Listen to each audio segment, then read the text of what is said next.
नमस्कार दोस्तों, सुभाष की बात में हम बात कर रहे हैं हमारे समय में हुई दो घटनाएं जिन्होंने आज पूरे देश को हिला के रख दिया। दरअसल ये घटनाएं रोज होती हैं पर हम उसके प्रति उतने संजीदा नहीं होते जिस तरह से होना चाहिए। कभी निर्भया कांड होता है, कभी हैदराबाद में कोई कांड होता है, कभी हाथरस में कोई कांड होता है और हम सोचते हैं कि कानून बना दिए हैं, अब इससे इसको निजात मिल जाएगी, पर ऐसा होता नहीं है। दरअसल रिजेक्शन जो है, किसी भी जो पुरुषवादी मानसिकता का व्यक्ति है उसको रिजेक्शन मंजूर नहीं है, वो अपने रिजेक्शन को सहज स्वीकार नहीं करता। दरअसल एक हिंदी सिनेमा में गाना था बहुत पुराना कि तुम अगर मुझको ना चाहो तो कोई बात नहीं, तुम किसी और को चाहोगी तो मुश्किल होगी। ये मुश्किल क्या है? पहले जो था वो मुश्किल ये थी कि आप बोलचाल बंद कर देते थे कि तेरी गलियों में ना रखेंगे कदम आज के बाद, इस तरह की बातचीत होती थी। पर धीरे धीरे हमने देखा कि हमारे समाज में जैसे सिनेमा का प्रभाव है, तो अभी ओटीटी प्लेटफॉर्म पर बहुत सारी सीरियल आ रहे हैं, बहुत सारे प्रोग्राम आ रहे हैं जिसमें बहुत तरह तरह की हिंसा है और जो लड़के लड़कियां हैं वो थोड़े कुछ आज़ाद भी हो गए हैं और थोड़े हिंसात्मक हो गए हैं। पर संवेदना जो है, संवेदना के स्तर पे समाज जो है वो कहीं ना कहीं भोथरा हो रहा है। समाज में जो संवेदना है वो भोथरी हो रही है। तो अब जो दिल्ली में घटना घटी जिसमें एक लड़का सरेआम लड़की को चाकू मार रहा है, पत्थर मार रहा है और लोग वीडियो बना रहे हैं, पर कोई एक आदमी, ना तो उसके पास पिस्टल थी ना कुछ था, पर कोई एक आदमी उसको रोक नहीं रहा है और सब तमाशबीन होकर देख रहे हैं। अब डिबेट ये हो रहा है कि साहब वो लड़के के हाथ में कलावा बंधा था, उसने रुद्राक्ष की माला पहना था, इसलिए लव जिहाद है। मध्य प्रदेश की सीहोर में भी एक मामला हुआ जिसमें अब लव जिहाद तो नहीं है, दोनों एक ही जात के थे। दरअसल ये जो प्रेम में हिंसा हो रही है और उसमें समाज जिस तरह से मूक है, इसको लेकर तरह तरह की बातचीत है। तो दिल्ली को लोग कह रहे हैं कि दिल्ली में सबसे ज़्यादा क्राइम है, तो जिंदा लोगों का मुर्दा घर जो है दिल्ली को कह रहे हैं कि वाकई में ये जो यहाँ इंसानियत मर गई है, बचाने की हिम्मत क्यों नहीं है लोगों में। जो साक्षी के साथ हुआ वो लव जिहाद था या गुस्सा था। दिल्ली को दिल वालों की कहा जाता है, पर अब कह रहे हैं कि कायरों की दिल्ली हो गई है। सीहोर में भी नाबालिग की हत्या है, तो इसमें जिम्मेदार कौन है? अब लोग एक दूसरे पे कह रहे हैं कि सुरक्षा क्या अरविंद केजरीवाल की सरकार की जिम्मेदारी है या भारत सरकार जो कहती कि पुलिस उसकी है। अब ये हाथ में कलावा है तो दिल में छलावा है। साहिल नाम का लड़का है, साक्षी नाम की लड़की को एक त्रिकोणी प्रेम में चाकू और पत्थर से मारता है, उसके गले में कहीं से फोटो मिल जाता है कि रुद्राक्ष की माला है। अब ये बहुत सारी चीज़ें हमारे आसपास है और ये दोनों घटनाओं ने एक बार हमको फिर ये सोचने पे मजबूर किया है कि दरअसल हमारे देश में हो क्या रहा है। तो हम थोड़े आंकड़ों में जाएंगे और हम देखते हैं कि निर्भया कांड जो है 2008 में हुआ, उसके बाद कानून आए और कानून में कहीं ना कहीं कड़ाई भी आई। पर इस पूरे मामले में जब ये घटना हो रही थी साक्षी के साथ, तो किसी ने, वहाँ जो तमाशबीन थे उन्होंने पीसीआर को ना तो फ़ोन किया, ना किसी ने उसमें हस्तक्षेप किया। पूरी सोसाइटी हमारी इस तरह हो गई है कि हमको किसी के मामले में पढ़ने की ज़रूरत नहीं है। हमें जो है, अब लोग कह रहे हैं कि 30 दिन में, उसके पिता कह रहे हैं कि भाई उसको सजाए मौत होनी चाहिए। लोग कह रहे हैं 30 दिन में चार्जशीट हो जाए, 90 दिन में सजा हो जाए। अब बहुत सारी बातें जो है अब इस पे निकल के आ रही हैं, पर ये घटनाएं रुकने का नाम नहीं ले रही। तो चलो देखते हैं कि इन घटनाओं के पीछे जो मन स्थिति है, मानसिकता। आज हमने दिन भर हमारे चैनल के माध्यम से ये भी कोशिश की कि ऐसी मनोवैज्ञानिक को बिठा के कि वो कौन सी स्थितियां हैं जिसमें इस तरह की घटनाएं घटती हैं। तो ये समझने की जरूरत है। दिल्ली की घटना हो चाहे सीहोर की घटना हो, बाद में भले ही जो है उसको अलग अलग रूप दे देते हैं। अब ये एक प्रकार से ये लोग जो हैं, ये दोनों लड़के, ये साइको किलर हैं। इन पे पता नहीं किस किस तरह का दबाव होगा। पोर्नोग्राफी, ड्रग, अल्कोहल, माँ बाप का कंट्रोल ख़त्म हो जाना, ये सारी चीज़ें जो है कहीं ना कहीं जो नए तरह के प्यार में जिस तरह की हत्याएं हो रही है उसमें ये बात आ रही। अब दिल्ली के जो सांसद हैं भाजपा से, वो उनको लगता है कि ये जो मनोज तिवारी जी हैं वो कहते हैं कि ये साजिश के तहत हत्या है, ये लव जिहाद से जुड़ा मामला है, इसकी जड़ तक जाने की जरूरत है। अब हम जब कोई कहता है कि जड़ तक जाने की जरूरत है, तो मेरे जैसे आदमी को लगता है कि हमारे देश में जरा ये महिलाओं पे होने वाले जो अत्याचार है उसके आंकड़े देख लिया जाए। 2021 में और 2020 के मुकाबले जो है ज़्यादा जो है अपराध हुए, 15.3% की अपराध में बढ़ोतरी हुई। यदि हम राष्ट्रीय अपराध रिकॉर्ड ब्यूरो NCRB द्वारा जारी हालिया आंकड़ों के मुताबिक 2021 में महिलाओं के खिलाफ अपराध जो है 4,28,278 मामले दर्ज हुए, जबकि 2020 में 3,71,503 मामले दर्ज हुए थे। NCRB की रिपोर्ट में यह भी बताया गया है कि प्रति 1 लाख की आबादी पे महिलाओं के खिलाफ अपराध 2020 में 56.5% से बढ़कर 2021 में 64.5% हो गए। इसमें अधिकतर मामले 31.8% पति या उसके रिश्तेदारों द्वारा क्रूरता से संबंधित हैं। 20.8% मामले महिलाओं की गरिमा को भंग करने के इरादे से उन पर हमला करने के हैं। 17.6% उनके अपहरण के और 7.4% बलात्कार के मामले। रिपोर्ट के मुताबिक 2021 में महिलाओं के खिलाफ अपराध के सबसे ज़्यादा मामले असम में सामने आए, यानी 168.3%। NCRB की नई रिपोर्ट के मुताबिक देश भर में महिलाओं के लिए सबसे असुरक्षित राष्ट्रीय राजधानी दिल्ली है, जहां पिछले साल भर में हर दिन 2 नाबालिग लड़कियों के साथ बलात्कार हुआ। आंकड़ों से पता चलता है कि दिल्ली में 2021 में महिलाओं के खिलाफ अपराध के 13,892 मामले दर्ज किए गए, जिनमें 2020 की तुलना में 40% जो है इजाफा हुआ, जो बहुत ही चौंकाने वाला है। तो ये सारे आंकड़े NCRB जो है उसने ये जारी किया और दिल्ली में महिलाओं के खिलाफ अपराध के सभी 19 जो महानगर हैं उनकी श्रेणी के कुल अपराधों का 32.20% दिल्ली को ये श्रेय जाता है। दिल्ली के बाद देश की वित्तीय राजधानी मुंबई है, जहां 5,543 मामले हैं और बेंगलुरु में 3,127 मामले आए हैं। अब हम अगर इन मामलों के पीछे जाएं, अगर हम इसको लव जिहाद से भी अलग कर दें, हम दरअसल इस मानसिकता को, जो रिजेक्शन है, लड़कों का लड़कियों के द्वारा रिजेक्शन या लड़कियों का एक लड़के के साथ साथ किसी और लड़के के साथ दोस्ती यारी, ये सारी चीज़ें लड़कों को बर्दाश्त नहीं हो रही है।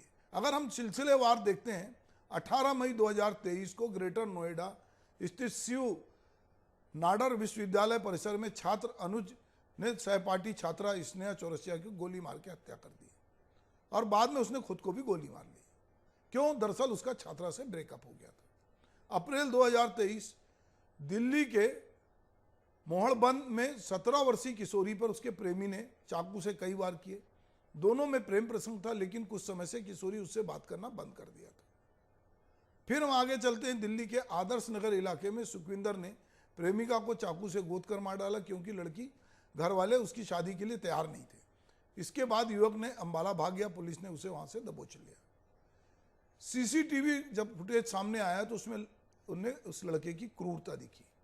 महरौली इलाके में आफ्ताब अमीन पूनावाला ने अपनी प्रेमिका श्रद्धा वालकर की हत्या के बाद उसके शव के 35 टुकड़े करके जंगल में फेंक दी। अब यहाँ ये बात समझने की जरूरत है कि जब मैं OTT प्लेटफॉर्म की बात कर रहा हूँ तो उस पर बहुत सारे ऐसे सीरियल आ रहे हैं जिसमें एक प्रेमी बाकायदा किलर हत्यारे के रूप में अपने साथ प्रेम करने वाली लड़कियों के टुकड़े टुकड़े करता है, उसको फ्रीज में रखता है और फिर उसको ठिकाने लगाता है। ये सारे जो मामले हैं, ये कहीं ना कहीं सब लोग OTT प्लेटफॉर्म पे इसको देख रहे हैं। तो हमारे जो OTT प्लेटफॉर्म के जरिए हमारे भीतर जो हिंसा आ रही है और ख़ास करके युवाओं में, वो जो है वो चौंकाने वाली है। और श्रद्धा मामले में भी बड़ा गजब हल्ला मचा, आफ्ताब को लेकर भी बहुत सारी बात हुई, फिर वो बात हुई, लव जिहाद की बात आई। जैसे ही इसमें कोई विजाति दूसरे धर्म का व्यक्ति होता है तो सीधे सीधे उसको जो है राजनीति उसमें आ जाती है और उसको हम कहते हैं कि ये लव जिहाद है और उसको लव जिहाद से जोड़ते हैं। अभी मैं जितने बात कर रहा हूँ उसमें कुछ नाम हैं। अगर हम पूर्वी दिल्ली के विश्वास नगर में दीपक भाटी नामक व्यक्ति ने महिला की हत्या के लिए उस पर गोली चला दी। वह महिला के साथ प्रेम संबंध में था, लेकिन कुछ दिन बाद महिला उससे बात नहीं कर रही थी। उत्तम नगर में अंकित ने 22 वर्षीय युवती पे चाकू से कई हमले किए, उसकी हत्या कर दी। दोनों में प्रेम संबंध था, पर कहीं ना कहीं बोलचाल बंद थी। तो बोलचाल बंद होना भी लोगों को लग रहा है कि हम चूंकि बहुत सोशल हैं, सोशल मीडिया पे दिन भर एक दूसरे से बात करते हैं और दिन भर बात करते हैं, और जब प्रेमी प्रेमिका आपस में बोलचाल बंद कर देते तो बर्दाश्त के बाहर। अगर हम छत्तीसगढ़ के बिलासपुर की बात करें तो यहाँ एक युवती की बेरहमी के साथ हत्या की। आशिक जो था वो सिरफिरा था और उसने जो है वो उसकी बचपन की दोस्त थी और वो एक तरफा प्रेम करता था और शादी करना चाहता था। उससे शादी नहीं हुई तो उसने जो है, जब लड़की ने मना की तो वो बौखला गया और उसने चाकू से मार दिया। दरअसल ये पूरी घटनाएं, अभी हम और घटनाएं गिना सकते हैं, एक के बाद ये सारी घटनाएं जो हैं वो रिजेक्शन की है, जहां या तो लड़की बात करना बंद कर देती है या फिर वो शादी के लिए मना करती है। अच्छा, यहाँ पर भी अगर हम देखें तो इस लव जिहाद से अलग हट के लड़की रश्मि गुप्ता है और जो भूचाल कुमार हैं जो रोहिणी विहार के हैं, उन दोनों के बीच में भी दोस्ती थी, पर उन्होंने स्कूल कॉलेज में जो है सब वो साथ में थे। बाद में लड़की ने जो है एक तरफा वो प्रेम करता था, इसलिए वो उसने शादी के लिए कहा, मना कर दिया। हमको ये समझना पड़ेगा कि हम इसको लव जिहाद से अलग हटकर एक समाज में हो रही इस समय क्रूरता को और रिजेक्शन को देखें और जो मानसिकता उसको देखें, तो हमको ये समझ में आता है कि किस तरह से ये जो चीज़ें हो रही है। अगर हम मध्य प्रदेश के धार, जैसे धार एक छोटा डिस्ट्रिक्ट है, वहाँ के बसंत विहार कॉलोनी में जो गोलियां चली सुबह सुबह और लोग दौड़ते दौड़ते चले गए तो पता चला कि एक 22 वर्षीय युवती की गोली मारकर हत्या कर दी गई। और ये हत्या भी दरअसल ब्रह्मकुंडी निवासी दीपक राठौर ने किया, जो कि पुलिस को हैरान हुई कि ये दीपक राठौर युवती से प्यार करता था जिसकी कहीं सगाई हो चुकी थी और दोनों के परिवार के बीच में विवाद चल रहा था। तो अगर हम सिलसिलेवार पुलिस के आंकड़े को देखते हैं, अपराध के आंकड़े को देखते हैं, तो हमको लगता है कि इसमें ना तो जाति है ना धर्म है, दरअसल ये मानसिकता है। एक मानसिकता, एक पुरुषवादी मेल डोमिनेटिंग समाज की मानसिकता है, एक रिजेक्शन को बर्दाश्त नहीं करना, एक भीतर बहुत तरह का गुस्सा होना, कई तरह के नशे होना, चीज़ों का बहुत समाज का उसमें कोई उस तरह से हस्तक्षेप नहीं होना। माता पिता ने बच्चों को छोड़ दिया है कि वो क्या कर रहे हैं क्या नहीं कर रहे हैं। जब घटना हो जाती है तब पता चलता है कि साहब ये घटना हो गई, और उसमें चूंकि अब पॉलिटिकल पार्टियां भी कूद जाती हैं, कई तरह के उसको एंगल दिए जाते हैं, तो मामला जो है वो कहीं और भटक जाता है। दरअसल अगर दिल्ली असुरक्षित है, मुंबई में अपराध हो रहे हैं, बेंगलोर में अपराध हो रहे हैं और ख़ास करके लड़कियों को लेकर हो रहे हैं, तो ये चौंकाने वाली है। निर्भया कांड के बाद इतनी चीज़ें आई, इतने कानून आए कड़े और पूरे देश ने खड़े होकर विरोध किया, बावजूद इसके ये हत्याओं का सिलसिला नहीं रुकता और ये हत्याएं हो रही है। और ख़ास करके प्रेम में ये हत्याएं हो रही है। जो अबोला हो जाता है तो हत्या होती है, प्रेम में एक तीसरा आदमी आ जाता है तो हत्या हो जाती है, और बड़ी बेरहमी के साथ ये हत्या हो रही है। तो ये सोचने की बात है। मुझे लगता है कि ये राजनीति से अलग हटकर कानून के दायरे में समाज को कैसे जागृत किया जाए, समाज कैसे इसमें हस्तक्षेप करे, समाज की भूमिका क्या हो। दिल्ली के इस पूरे प्रकरण में समाज की भूमिका पे बहुत प्रश्न चिन्ह लग रहे हैं कि लोग वीडियो बनाते हैं, कोई जलता होता है तो लोग वीडियो बनाते हैं, किसी के साथ हत्या हो रही तो वीडियो बनाते हैं, पर तब तक हस्तक्षेप नहीं करते और उसके बाद सारी मशीनरी एक्टिव होती है।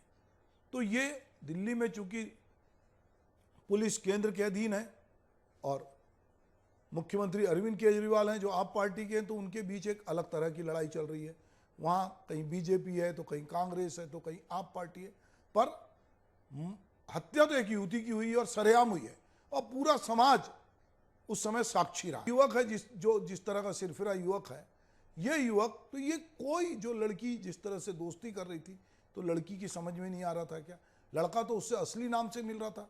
तो लड़की किसी की जाति धर्म ये सेकेंडरी है, दरअसल वो आदमी कैसा है, उसका पूरा व्यवहार कैसा है, वो आपके साथ किस तरह से पेश आता है, उसके यार दोस्त कौन है, उसकी मानसिकता क्या है। लड़की उससे एक दिन पहले मोबाइल पे बात कर रही है और लड़का इतने गुस्से से भरा हुआ है कि वो लड़की की हत्या करने के लिए प्लान करता है। सीहोर में एक दूसरे तरह की घटना होती है। तो ये जो इतनी घटनाएं हमारे इर्द गिर्द घट रही है, ये बहुत चौंकाने वाली है और ये कानून को धत्ता बता रही है। समाज में जिस तरह की चीज़ें घट रही हैं और जो मानसिकता हो रही है, इसका ये परिचायक है।